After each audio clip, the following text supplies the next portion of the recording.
কই হোসেন ভাই চলেন। বাবা রে বাবা, আমার ভাই এমন ভাব দিতেছে মনে হচ্ছে দাঁত খেয়ে দিতেছি। যাবো তো রিক্সা চালাবে, রাস্তা দিয়ে যাই। আরে হোসেন ভাই, এটা তো সেই রিক্সা চালানো না, এটা অন্য রিক্সা চালানো। বোঝেন না, একটা উদ্যম আছে, একটা উদ্যোগ আছে, জীবনে একটা নতুন অধ্যায় শুরু করতেছে, আপনি বোঝেন না? খুব খুশি হলাম, আমার ভাইয়ের উদ্যম দিয়ে আমি সত্যি সত্যি খুশি হলাম। এটি তো হওয়া উচিত। হ্যাঁ, কিন্তু এই জীবনের একটা নতুন অধ্যায়, এই অধ্যায় শুরু করার আগে আমি একটু মার কাছে যাবো, মার একটা দোয়া দরকার। হ্যাঁ অবশ্যই যাবো, স্যার কাকির পায়ে ধরে সালাম করে দোয়া নেবো, কারণ আমরা এখন ব্যবসা শুরু করে যেতেছি, আমাকে দোয়া লাগবে না। হ্যাঁ কিন্তু কি কিন্তু আর কি, বাবা তো নাই। ওরে আল্লাহ, তাই তো, তাতে কি সমস্যা, কাকি আছে না, চলেন।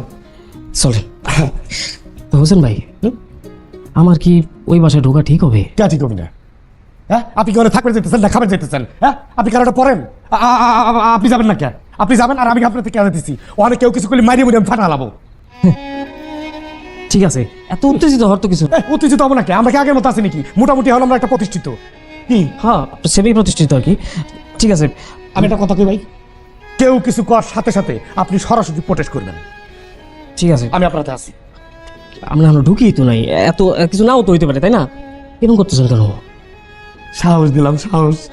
সাহস? ভালো ভালো, চলেন চলেন।